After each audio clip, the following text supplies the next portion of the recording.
Viveiro e Portomarín foron os primeiros concellos que recibiron os equipos informáticos do programa Innóvate, co que a Deputación impulsa a implantación da Administración electrónica na provincia co financiamento da Unión Europea.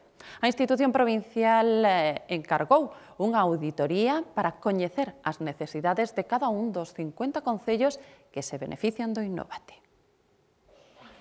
As oficinas municipais de Viveiro contan desde este martes con novos ordenadores, impresoras e pantallas multimedia co logo do Innóvate. A dotación do equipamento fíxose tendo en conta a poboación e o número de funcionarios do concello. Había ayuntamientos que estaban muy bien porque habían renovado equipos hacía relativamente poco tiempo y había ayuntamientos que estaban muy mal. Lo que hemos tratado es de mejorar los ratios de número de ordenadores por funcionario y de número de ordenadores por ciudadano. O material tecnolóxico facilitará a incorporación das ferramentas precisas para realizar os trámites telemáticos que os veciños poderán facer co seu concello. El equipamiento va a mejorar lo que es la gestión de los propios ayuntamientos y va a facilitar la incorporación de las nuevas herramientas que se están implantando en el entorno del proyecto Innóvate. En total, a institución provincial repartirá entre os 50 concellos adheridos ao Innóvate 361 unidades de material tecnolóxico. A nova ponte sobre o Miño en Lugo estará conectada coa autovía de Santiago e coa A6. Así o anunciou o ministro de Fomento na visita que fixo esta semana á cidade para presidir a entrada en servizo da remodelada Avenida de Madrid, un dos principais accesos á capital na que se investiu algo máis de 7 millóns de euros. José Blanco avanzou que Fomento e o Concello de Lugo asinarán próximamente un novo convenio que tamén inclúe o alumeado da Ronda Norte. Lugo conta cun acceso de dobre carril desde a autovía ata o centro da cidade, na rúa Bispo Aguirre, grazas á remodelación da Avenida de Madrid, que incluiu o acondicionamento de todo o trazado e a duplicación da calzada. Estou moi satisfeito porque vai dar un gran servicio, vai evitar accidentes, vai dar unha visión do que é a universidade nesta porta sur da cidade, co cual pois o Lugo vai gañar en perspectiva, en comodidade e tamén en urbanismo. A avenida conta agora con 3 novas glorietas que permiten reordenar o tráfico, novas verarrúas, zonas axardinadas e mellor alumeado rede semafórica. O ministro de Fomento e o alcalde presidiron este martes a posta en servizo desta vía remodelada ca que finaliza a entrega de todas as antigas travesías de titularidade estatal ao concello. Pero José Blanco anunciou un novo convenio que inclúe a unión da autovía Lugo-Santiago ca A6. Sería, por lo tanto, una tercera ronda de la ciudad de Lugo, muy importante para la zona que se trata de conectar. Se trata de conectar, por lo tanto, con Garabolos, para que entiendan bien de lo que estoy hablando, con la A54, pues a la altura de lo que digan los estudios informativos. Este acordo entre Fomento e o Concello de Lugo tamén contempla a conexión da nova ponte sobre o Miño ca A54. Saben que estoy concluyendo, después de estudiar todas las alegaciones y sobre las diferentes alternativas, concluyendo la decisión para contratar en el mes de junio la conexión del puente con la ciudad de Lugo. Pero quedaría flojo este proyecto si no se conectara con la A54. O Goberno Central tamén acometerá o alumeado da Ronda Norte entre Garabolos e a Campiña, un proxecto que será redactado polo Concello. No prazo de 3 meses, a Deputación rematará todas as actuacións previstas no Plan de Obras do Canon de Portomarín, dotado con 320.000 euros. Entre elas inclúese o arranxo da ponte de Sabadelle afectada polas inundacións do pasado mes de xaneiro.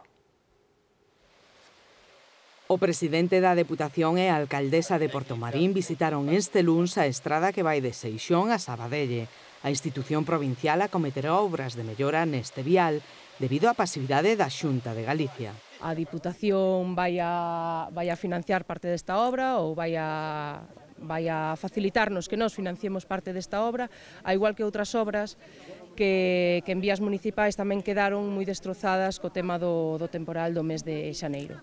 O arranxo da ponte de Sabadelle porá fin aos riscos e as dificultades que sufren os veciños da zona para chegarse a Portomarín. A situación está peligrosísima porque non podemos pasar por ninguna parte. Entonces temos un trayeto moi grande para andar dando voltas para poder ir ao pueblo. E por aquí non temos outra solución. Porque é unha necesidade moi grande, moi urgente. Porque por arriba levanos 18 kilómetros temos. e por abaixo temos 9. E mire usted que diferencia temos. Todo pienso, pois, ponos problemas, o butano, problemas, todos nos poñen problemas, porque teñen que chegar aquí estas casas veciñas e volver a Porto Marín e dar a volta 17 km por arriba. Ademais da mellora desta vía municipal, a Deputación acometerá, con cargo ao canon de Porto Marín, a pavimentación e dotación de servicios na travesía de Lugo.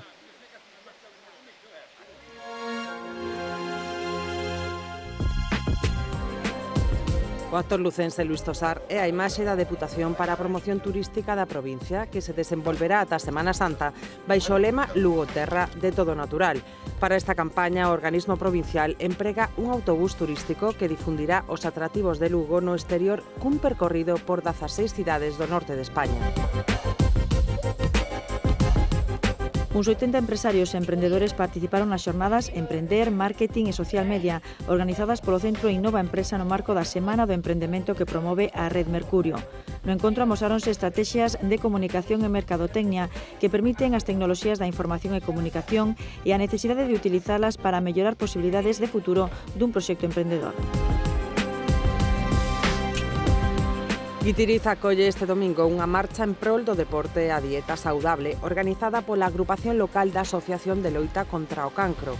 A camiñata comezará ás 4 da tarde na praza do Telecentro e terá un percorrido de 8 km ata a fonte do barrio de Forcas, onde se rehabilitou un lavadeiro comunitario. O pobo de Friol xa está preparado para acoller este domingo, día 27, os milleiros de visitantes que cada ano acuden á Feira do Queixo e Pan de Usá. O certame, que este ano cumpre a súa 19ª edición, está organizado polo Concello de Friol cunha achega da Deputación de Lugo. No certame xuntaránse os 7 panadeiros da parroquia de Usá e uns 70 queixeiros que porán á venda unhas 10.000 pezas. Como novidade, este ano incorporaránse postos de outros produtos agroalimentarios da comarca. O barco Muralla de Lugo continúa o seu periplo pola provincia para difundir a súa riqueza medioambiental, en especial da zona da Mariña. Este domingo a embarcación botará áncora en Castroverde.